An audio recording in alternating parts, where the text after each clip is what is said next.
applied to a couple jobs at NBC. That's a national broadcasting company, not Nakatomi Broadcasting Company. And they mentioned Excel skills, so I thought I would put this together. It's an interesting way. So let's say we were looking at a viewership of a show over a number of years by state. We wanted to quickly just find New Jersey in 2022, Ohio in 2021, so on and so forth.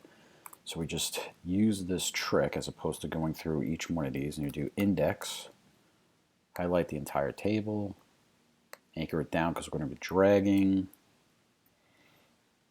and then match. First one's going to be state. Do the entire table, do the entire column. Anchor that. 0 because we want the exact match, comma match. Again, that's going to be now our year. Go across.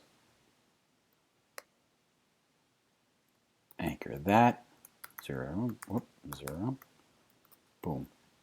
So now we got New Jersey.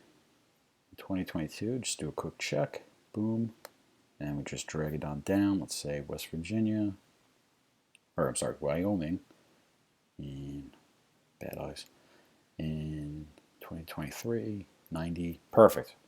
So yeah, as opposed to going through and plucking each one of these numbers out yourself, you can just throw that in there and it'll read the table. So yeah, hopefully this has been informative.